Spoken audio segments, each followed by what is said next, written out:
हाय मोरे राम मोरे राम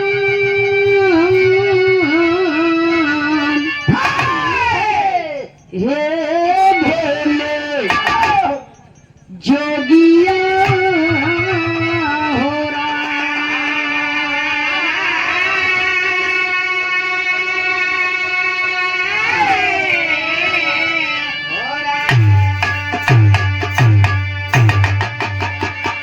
काशी नरेश किए विचार महल से तुरंत हुए तैयार शिकार खेल चली भय जंगल में सरकार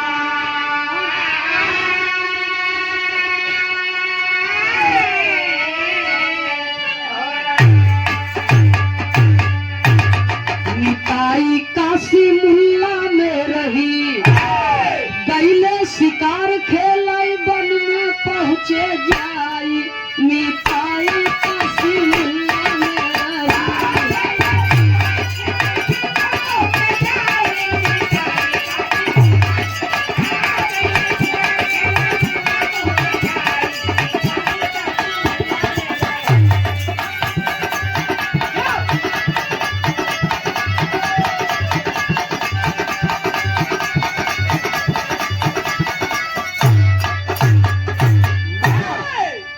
काशी नगरी के राजा काशी नरेश जात के मुसलमान जेकर नाम बा यूसुफ मियाँ बचपन के लंगोटिया यार हैं। एक दिन घनघोर बियाबान जंगल में पहुंचे शिकार करने के लिए।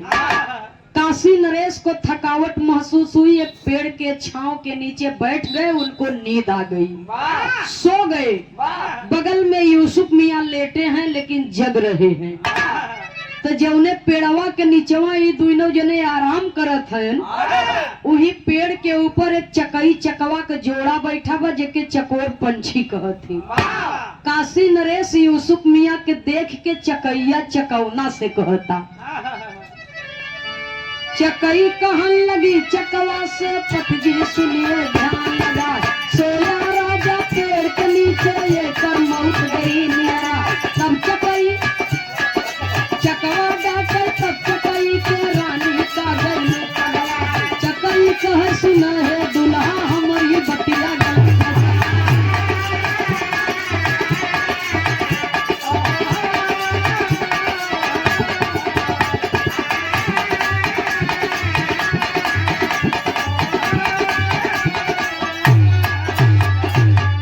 चकवा कहन लगा फटकार, चकवा कहन लगा फटकार।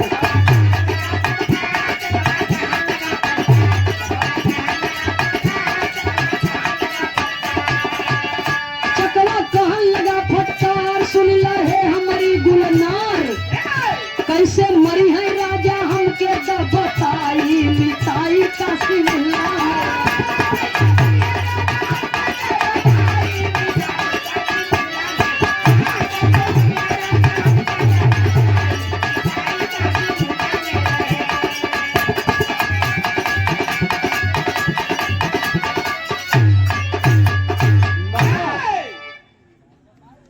चकैया चकौना से कहता कि सुना है सैया, ई जवन दोनों मुसाफिर पेड़ के नीचे लेटा है, एहमन से एक जने के मौत होई वाली बा। जब चकवा सुनत बा तो कहा एक बात बताओ, तई ब्रह्मा के भाभी है, जब देखा तब केहू के जिंदगी के मौत के बखान कह देत हो, तो के का मालूम कि के कब मरई वाला बा कब जिये वाला बा। अब पहले तो ये दोनों का परिचय बतावा, ये दोनों है कौन। तब चकई कहता चकवा से एक लाइन तर्ज का भाव है मत।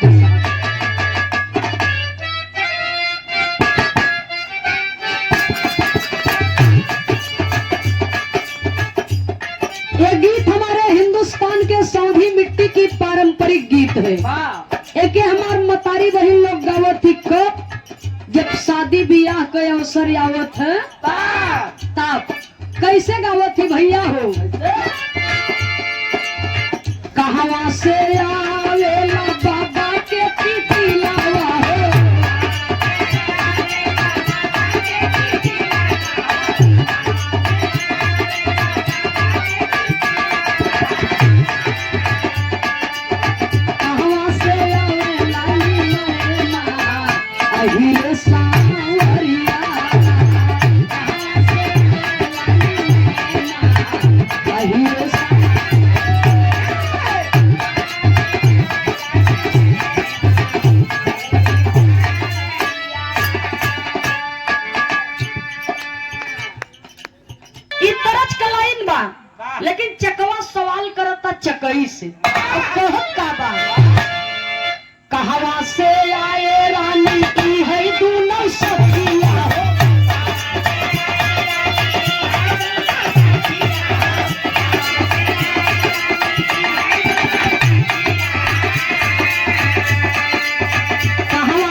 कैसे मरी ही चकई बतावत बा। जौने दिन राजा के सजी है बरतिया हो,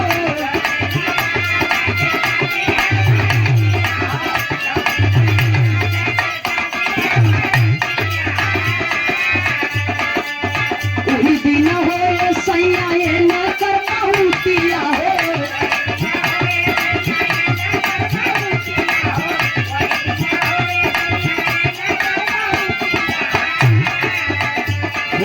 पिया हमके आभास बा, मन उदास काहे बा। जौने दिन राजा का बियाह होई, काशी नरेश दुल्हा बन के ससुरारी जाए लगी। हाथी पर बैठे जाई तो हथिया ढकेल दे, अपने पैरवा के नीचवा से दबाए दे, उही के तरह दबाए के राजा मर जाए। तब चकवा कहा था धीरे बोल, धीरे धीरे बोल, कोई सुन ना ले। धीरे बोल, अगर राजा सुन ले ही या क्यों सुनत हो जाए के राजा से बताई दे। हमार तोर बात अगर क्यों समझत हो सुनत हो तो हमार तोर जीव मुश्किल हो जाए। जब इतना बात सुनत तो चकैया तर कहे जवन हम कहा इतना होए। सुना,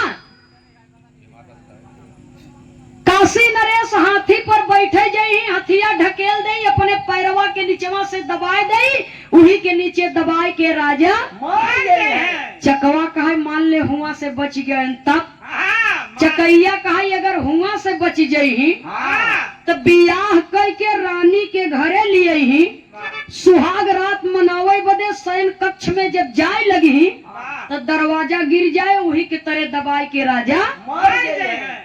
चकवा कहे मान ले वहू से बच गए। तब चकैया कहे अगर हुआ से बच जाई तो राजा रानी जब सोई जाई तब 12 बजे रात में एक नागिन आए, राजा के डस ले, राजा मर गए। चकवा कहे मान ले वहू से बच गए। तब चकैया कहे कैसे मान ले? चकवा कहे मान ले, मान ले अगर बच गए। तब चकैया कहा तो अगर राजा बच जाए तो हम तोहर मुआई देवे के जान ली।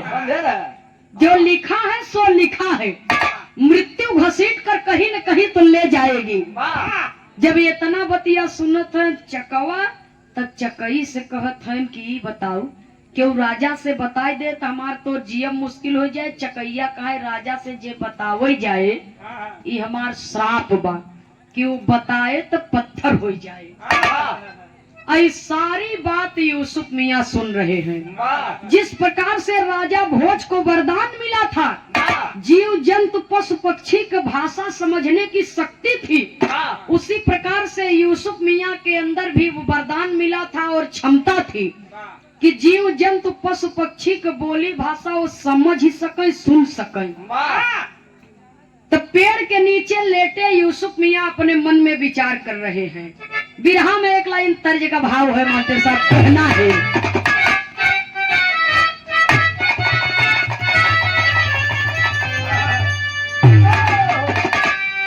अरे सोना नाना रतिया डोलई,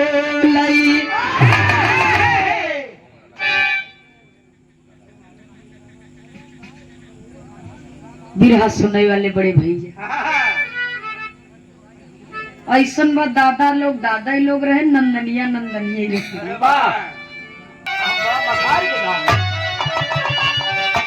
अरे सोना नैना रतिया डोलई,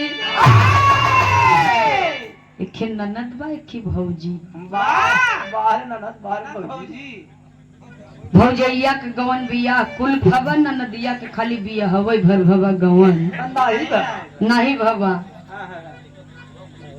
तो धुन है मास्टर साहब, अरे सोना रतिया डोलई, बहे जब पवन,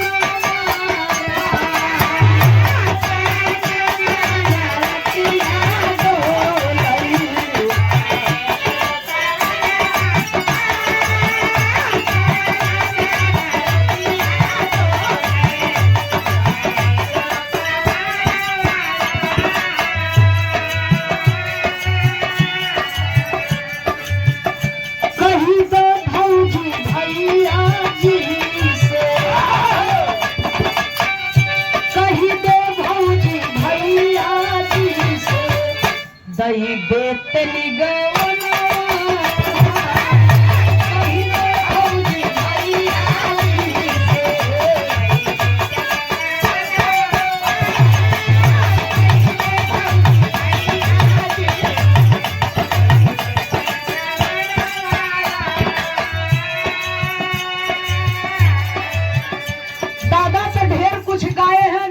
आप सब जने सब जानत हैं, लेकिन बिरहा में हमरे भाव कहना है चकवा से चकई का है, चकवा से चकई का है, लागी तब बयानवा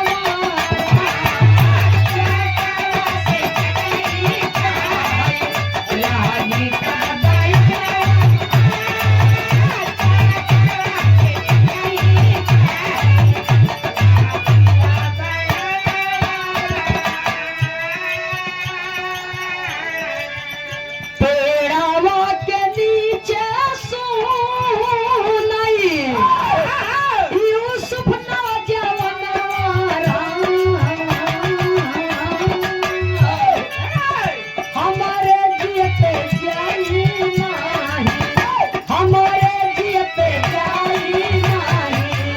राजा जी के जनवा हमारे दिल पे जाई नहीं, राजा जी के जनवा हमारे दिल पे जाई नहीं।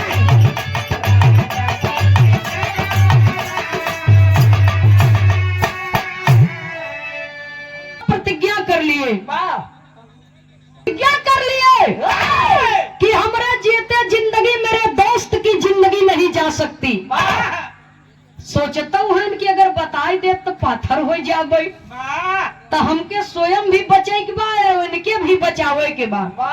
तब तक काशी नरेश की नींद खुल गई। कहे दोस्त अब घर चलने का मन कर रहा है, फिर कभी आएंगे शिकार करने के लिए। ठीक है चलिए। दोनों जने घरे आए, समय बीता। काशी नरेश का बियाह पड़ा, हाथी पर दुल्हा बन के बैठे जब जाए लगे, रंजन 2-4 मिनट का वो अलग की बात है। राजा साहब काशी नरेश का शादी पड़ता, और जब शादी पड़ी तो हाथी पर बैठे जाते हैं दुल्हा बन के, और जब हाथी पर बैठे जाते हैं तो यूसुफ मियां पीछे पीछे लगा है। काशी नरेश के हाथ पकड़ के खींच के बगली कर दिए और झम से हाथी पर चढ़ के बैठ गए। काशी नरेश बिगड़ गए कि यूसुफ हमारे चढ़बे तू हथिया पर उनका ऊपर हुए हम कहते कि बिया हमार हो चढ़बे तुम मर्दवा उतरा। यूसुफ मियां कहा गलती हुई है सरकार, अरे बचपन के दोस्त है, थोड़ा हंसी मजाक करिए, हलल उतरत है। आओ यूसुफ मियां उतर गए, काशी नरेश बैठ गए, समय टल गई, राजा की मौत टल गई। बियाह करके दुल्हन घरे लिया है। अब जौनी जौनी की काशी नरेश लगा है, रास्ता से आवत जात नात रिश्तेदार सबसे मिलत है। यूसुफो मियां पाछा धरे हैं, लगा है पीछे पीछे। नात रिश्तेदार कहे सरवा यूसुफो कहे पीछे लगा बा यार, सरवा काले हो दोस्ती अपने जगह बा, का करे पीछे लाग लगा बा। धीरे धीरे शाम हो गई। जब शाम कुछ ढली, शाम रात में जब बदलने लगी, तो राजा साहब जब शयन कक्ष में जाने लगे, पीछे आए हैं यूसुफ मियां, पीछा नहीं छोड़ा था, क्योंकि सच्चाई तो केवल यूसुफ जान रहे थे। और जैसे काशी नरेश भीतर जाए की कोशिश करत है, आगा काट के पहुंचे ना, वो काशी नरेश के ढकेल दिहन बहरे कहती, अब पुनः गप से भीतरे वो ले आई गए। और जब भीतरे घुस गए तब तक काशी नरेश के गुस्सा को आरा पारा ही नहीं ने। काशी नरेश कहा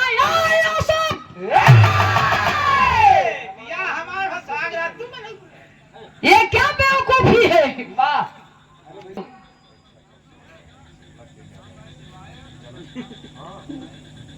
जब काशी नरेश डांटने लगे यूसुफ मियां के, तो यूसुफ मियां कहे सरकार बचपन के दोस्त है, थोड़ा हंसी मजाक चलत रहा था। गलती हो गई अब न होए। एक गलती भाई, दो गलती भाई, अब तीसरी गलती अल्लाह आवा निकरत है हो। यूसुफ मियाँ बाहर निकल गए, काशी नरेश भीतर गए, समय टल गई, वहां भी राजा की मौत टल गई। और जब घरे के भीतर ही पहुंचत है तो चांद जैसन दुल्हिया का चेहरवा देख के राजा का मनवा मोह गया। राजा का मनवा मोह गया, टकटकी लगा के रानी के देखत है और रानी राजा के देखत है। एक दूसरे के देखे के चक्कर में दरवाजे बंद करब बिसर गए। तो राजा रानी से कहत कहां बिरहा में एक लाइन तर्ज का भाव है बाटे साहब।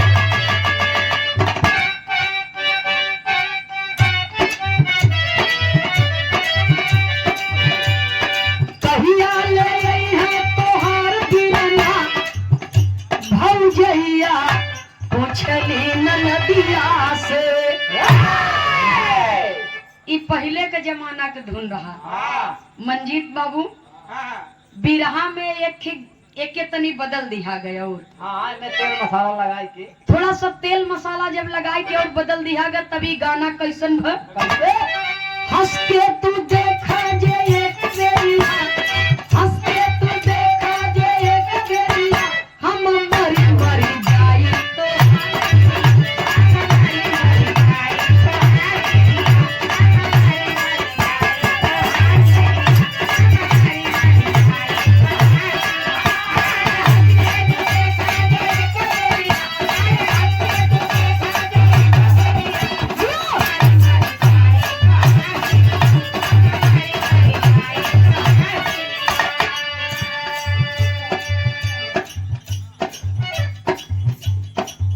पैसा के नाम शोहरत के गर्मी सब नाई बर्दाश्त कर सकते।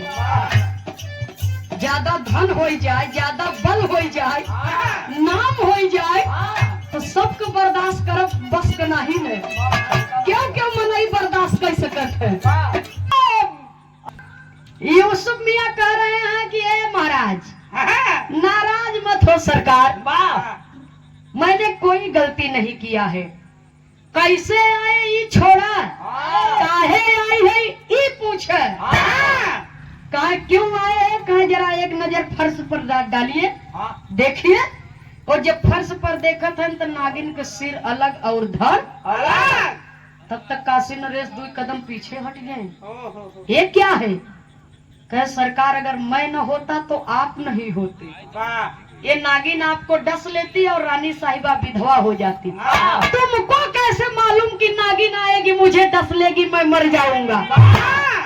कहे सरकार क्षमा करिएगा, ये मैं आपको नहीं बता सकता, अगर बता दूंगा तो पत्थर हो जाऊंगा। कहे पत्थर हो जाए चाहे पानी हो जाए ऐसे हमसे मतलब नहीं, मैं केवल सच जानना चाहता हूँ, बताऊंगा लेकिन यहाँ नहीं, आपके दरबार में। रात बीती, सुबह हुआ, काशी नरेश का दरबार लगा।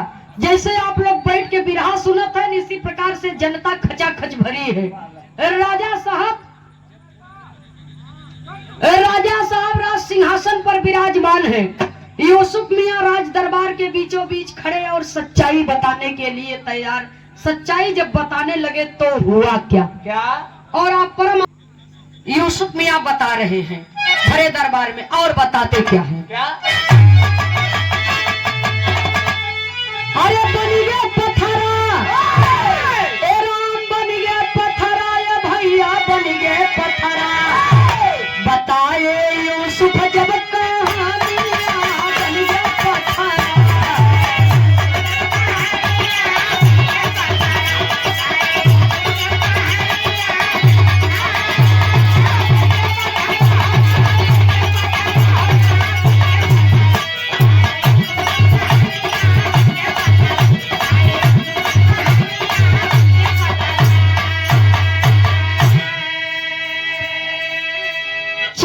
चकवा का कही हुई सारी बात यूसुफ मियाँ भरे दरबार में सबके सामने राजा से बताना शुरू कर दिए। और जब बताना शुरू कर दिए, सिलसिलेवार सारी बात बताने लगे, तो चकई का श्राप तो था ही कि जो मेरी बात कहेगा वो पत्थर हो जाएगा। यूसुफ मियाँ पत्थर के होने लगे। तब रानी साहिबा दौड़ करके जाती है, हाथ जोड़ करके कहती है कि ए भैया, आपने मेरा सुहाग बचाया है, आप पत्थर हो जाएंगे ये आपको मालूम है। सारी घटना जो भी हुई सब मालूम थी, तो इहो मालूम हुई कि पाथर हो जाइबा तो फिर से इंसान कैसे होगा? तनी इतने बताई दे। जब इतना बतिया सुनत है यूसुफ मियाँ कहे रानी साहिबा, वो शायद एक माँ के लिए बहुत कष्टदायक घड़ी होगी। रानी साहिबा कहा एक बेरी बोल के तो देखो। वही यूसुफ मियाँ कहते हैं कि चाहे बेटवा हो चाहे बिटिया हो, जो भी पहली संतान आपके गर्भ से जन्म लेगी, राजा साहब अपने हाथों से उसकी गर्दन काट करके मेरे प्रतिमा पर बलि चढ़ाएंगे और तब जाकर के चकई का श्राप खत्म होगा और मैं पुनः इंसान बन जाऊंगा। इतना बात कहते कहते यूसुफ मियाँ पत्थर के हो गए। तो हुआ क्या? बीता समय कुछ बिना प्रेम से जब भइले संतान, रानी राजा से कहे लगी कई दपिया बलिदान, पूरी कई देता बचनिया बन गए पत्थरा। यूसुफ मियाँ सौगंध काशी नरेश सौगंध लिए कि बाबा भोलेनाथ काशी नगरी की सौगंध लेता हूँ कि मेरे दोस्त ने मेरी जिंदगी बचाया है, मैं अपने बच्चे का बलिदान दे करके पुनः से अपने दोस्त को जीवन दान दूंगा, ये मेरा वचन है। इतना कह करके राजमहल की ओर चल दिए। दोनों प्राणी के प्रेम से, मालिक के आशीर्वाद से रानी साहिबा गर्भवती हुई। 9 महीने के बाद एक बेटे ने जन्म लिया, पुत्र रत्न की प्राप्ति हुई। रानी साहिबा अपने लड़का के एको बूंद दूध है अपने स्तन के पियाए नहीं पौली। लड़कवा के ऐसे ही ले जाए के राजा साहब के हथवा में दई के कहे, ए राजा साहब, इस बच्चे को आप ले जाइए और इसका बलिदान करके अपने वचन को पूरा कीजिए। लड़कवा के लय के राजा साहब अपने कोरा में उठा के लागेन हिला के लागेन खिलावे, दुलारे लगन खिलावे लगन। और जब खिलावे लगन तो राजा साहब के हृदय में पुत्र मोह उत्पन्न हो गया। साहिबा से कहा, नहीं साहिबा, एक ठे बात कही, हम जिंदा रह, हमारा रही, मेरी काशी नगरी बरकरार रहेगी। ना जाने कितने यूसुफ आएंगे और जाएंगे, लेकिन ये लड़का के गर्दन काट के कर बलि चढ़ाए दे, पता नहीं फिर दोबारा तोहरे कोखी बेटवा होई कि ना होई। अगर लड़का न पैदा भ तो एक उत्तराधिकारी के बगैर मेरी गद्दी सूनी रह जाएगी, मेरा राज सिंहासन सूना रह जाएगा। इसलिए किसी भी कीमत पर अपने बच्चे की बलि मैं नहीं करना। जब राजा साहब इनकार कर दिए तो हुआ क्या? दुनिया के बाद किसी भी कीमत पर बलि नहीं चढ़ाऊंगा। तो हुआ क्या? अरे हिले लागल काशी हसल सती के ठठारिया, अरे बाबा विश्वनाथ धसे जमी के भीतरिया, जे का जाने सारी दुनिया बन गए पथरा।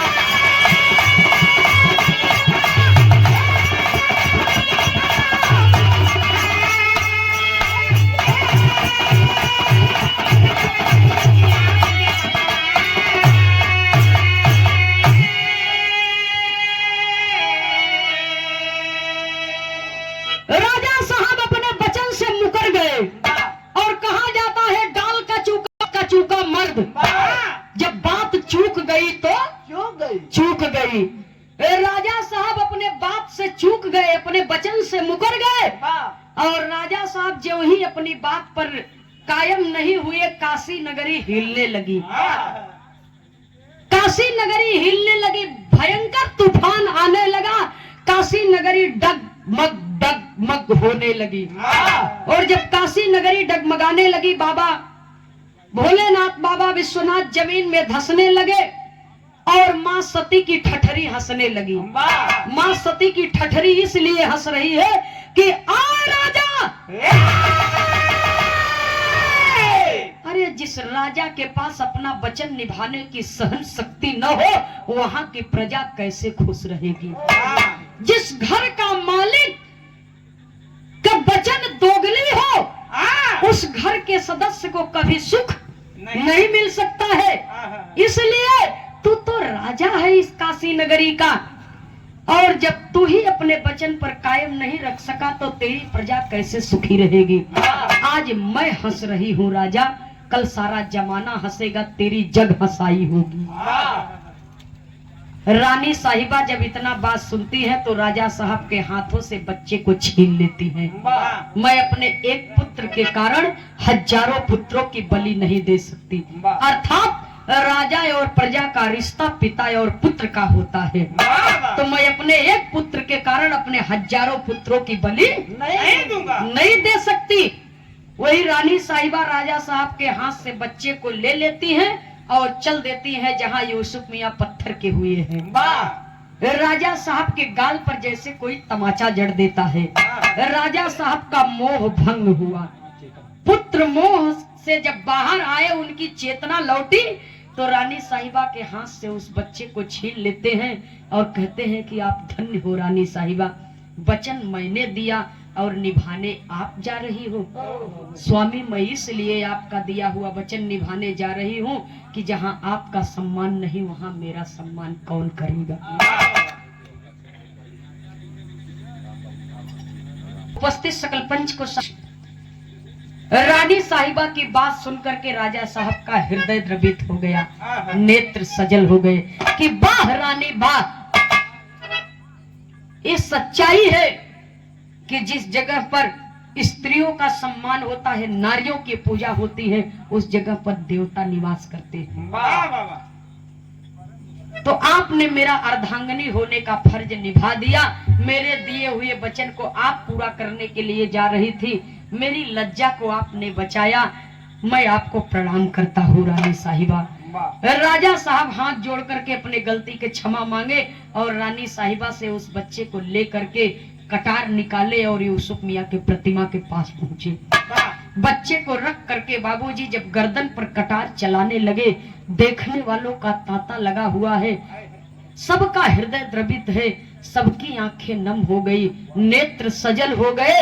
लेकिन वाह राजा वाह, धन्य है तेरी दिलेरी को मैं नमन करती हूँ, प्रणाम करती हूँ। इतिहास से युगांतर तक तेरा नाम गाता रहेगा। माई अपने लड़का का गर्दन कटा देखत है, माई के अखिए पत्थर आए गई, अखिया से असुई और आए गई। प्रजा कभी राजा को देखती है, कभी रानी को देखती है।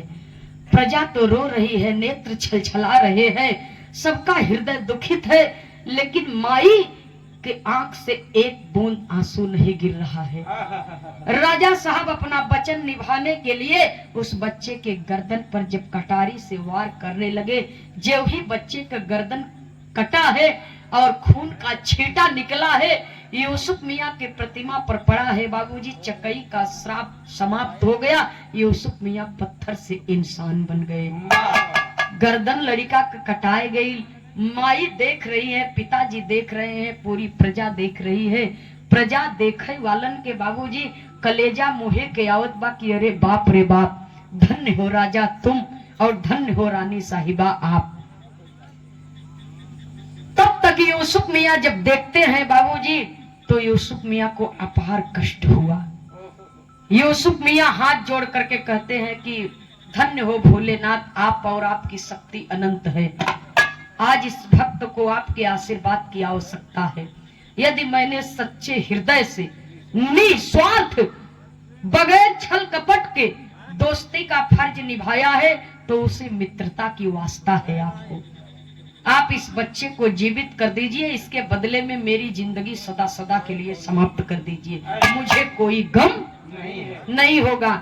यूसुफ मियाँ की भक्ति, निष्ठा और सच्चाई देख करके बाबा भोलेनाथ, माता पार्वती जी प्रकट होते हैं और अमृत बोट टपका करके उस बच्चे को जीवित कर देते हैं।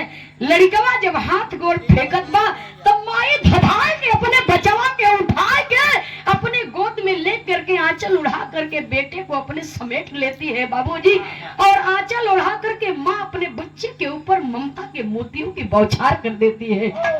बचवा का माथा चूम के बाबूजी माँ के हृदय से अब खुशी का आंसू निकलने लगा आंखों से, और यूसुफ मियाँ के पास में जाकर के माँ अपना मत्था टेक देती है कि धन्य हो यूसुफ भैया, आपने मेरी गोद उजड़ने से भी बचा लिया और मेरे सुहाग को भी बचा लिया।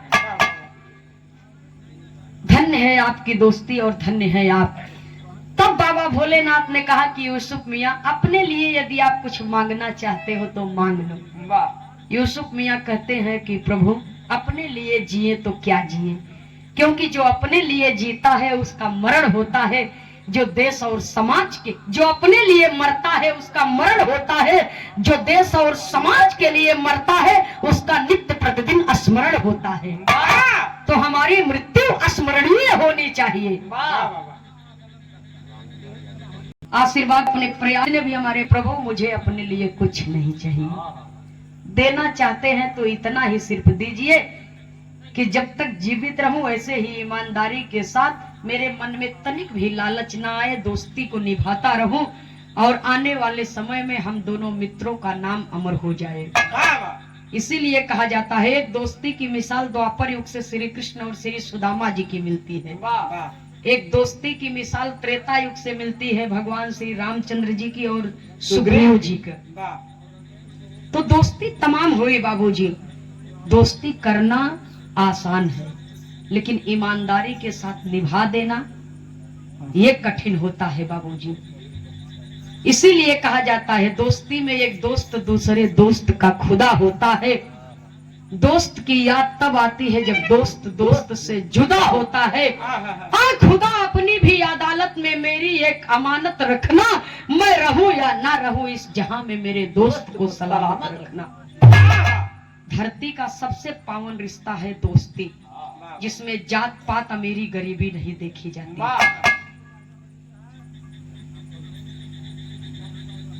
काशी नरेश और यूसुफ मियाँ का नाम इतिहास के पन्नों में स्वर्ण अक्षरों से लिखा गया। और काशी नगरी हिलते हिलते डगमग हो गई थी, डगमग होते होते टेढ़ी हो गई थी, और आज भी काशी नगरी टेढ़ी है और आज भी बाबा विश्वनाथ जमीन में धसे हुए हैं। काशी नगरी में जब आप जाएंगे कभी, और आप गूगल पर भी सर्च कर सकते हैं, काशी नगरी मणिकर्णिका घाट के आगे जहां पर लाश का अंतिम दाह संस्कार होता है, मणिकर्णिका घाट से जब पूरब साइड में आप बढ़ेंगे तो आज भी काशी नगरी वहीं से टेढ़ी है और आज भी बाबा विश्वनाथ जमीन में धसे हुए हैं। आखिरी और अंतिम प्रमाण में कवि को संकेत करना पड़ा, तो बात से चूक के न चाहे चाहे कोई भी हो, आखिरी लाइन में कहना है।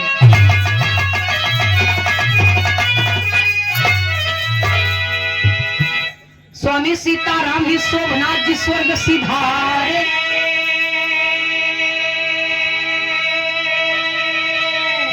ओपी यादव शंकरनाथ विजय बुल्लार जी गीत सवारे।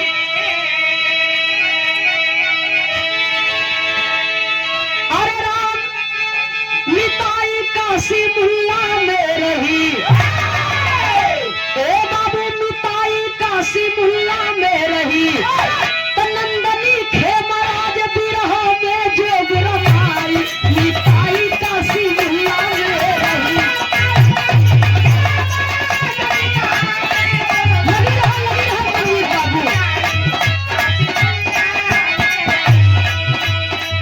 नहीं चाहिए दिल दुखाना किसी का, नहीं चाहिए दिल दुखाना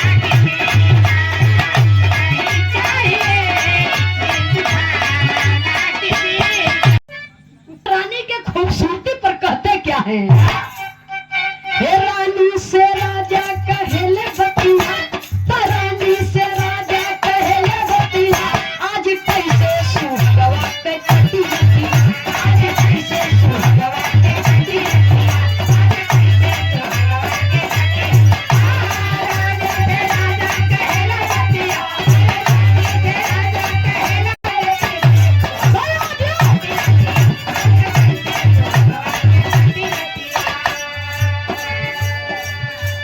राजा हंसई लागे तुरते ठठाई, राजा हंसई लागे तुरते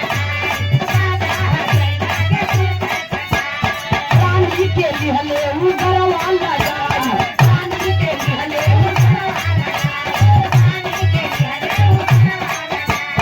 हे रानी काहे हई तोरी जीवन सखिया रानी काहे हई तोरी जीवन सखिया आज कैसे सोहगवा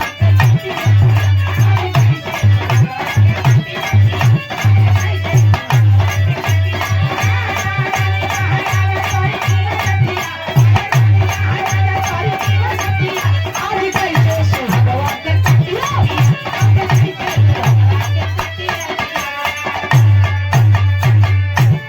राजा रानी दोनों जने एक दूसरे के देखे में इतना मशगूल हो गए कि दरवाजे बंद करब बिसर गए। जब दरवाजे बंद करब बिसर गए यूसुफ मियाँ पाई गए मौका और गए पलंग के नीचे घुस के बैठ गए। बैठ नहीं गए उलट गए काहे बरे कहा अब जवान होए हम देखब मतलब अब देखब कि नागिन कैसे आए राजा के काटत है तनी फरिया के बोलल कहीं भैया हो राजा रानी दोनों जने के चेतना लौटी और जब देखत हन तो दरवाजा खुल बा जाय के राजा साहब दरवाजा बंद किए पलंग पे बैठे दोनों जने बतियावत है प्रेम भरा वार्तालाप चल रहा है। कुछ देर के बाद नींद आ गई सो गए और जब सो गए तो रात में नागिन चली राजा को डसने के लिए। बिरहा में एक लाइन तर्ज बा बनारस के धरती से स्वर्गीय रामदेव यादव इसे गाया करते थे और बिरहा में वीर रस जैसे उछल कूद के गाय दिहन स्वर्गीय बाबू रामदेव जी। आज तक क्यों गायस नहीं है तो उछड़िल नहीं या गायन नहीं दो में से एक चीज फरियाद में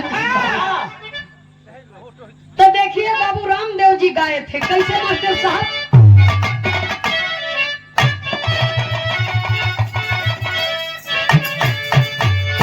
अरे गोरिया रे तो गोरिया रे बिजुरिया कहवा गिरी मत हूँ अरे गोरिया रे बिजुरिया कहवा गिरी अरे रस से भरल गगरिया कहवा गिरी रस से भरल गगरिया कहवा गिरी गोरिया रे हे गोरिया रे बिजुरिया कहवा गिरी गोरिया रे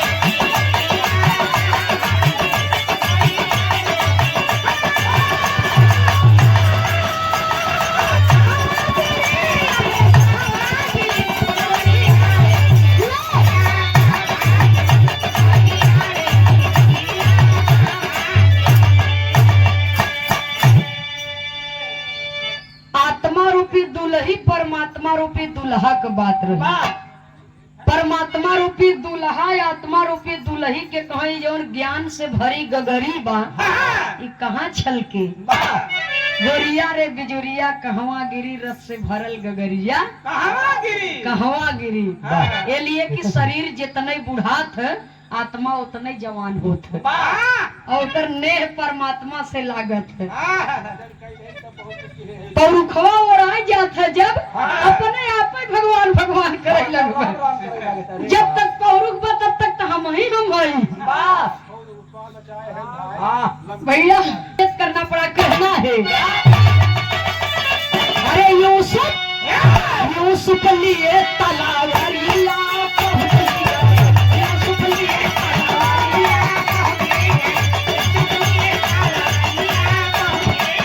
राजा सोए से जरिया पहुंची गए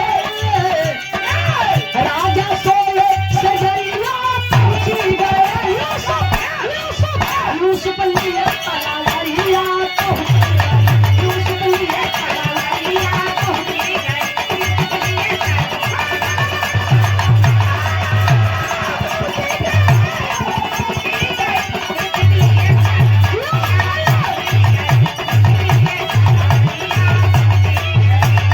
अरे भैली समैया जब चलली नगिनिया कटलिए यूसुफ नागिन के गर्दनिया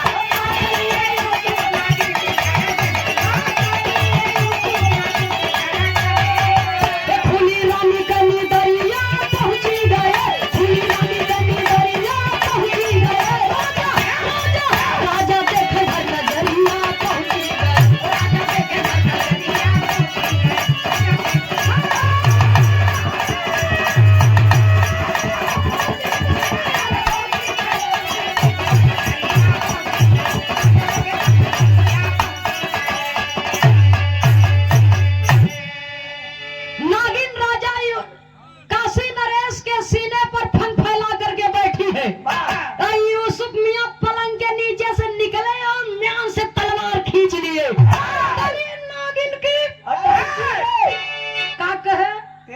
नागिन की माँ।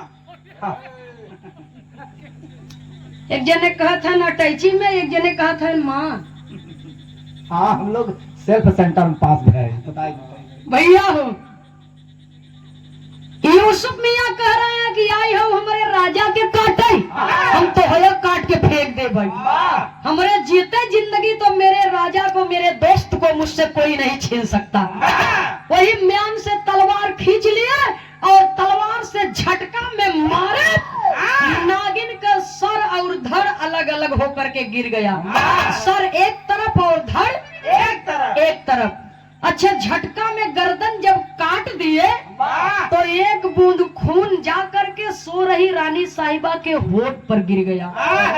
तब यूसुफ मियाँ सोचने लगे कि यदि रानी साहिबा की नींद खुल गई और गलती से उनकी जीभ उनके होठ पर लग गई तो ये विषैली नागिन का एक बूंद विष रानी साहिबा की जिंदगी ले लेगा। राजा रानी दो जने में से एक जने मर ही गए तो हमारे त्याग और तपस्या का मतलब क्या निकलेगा।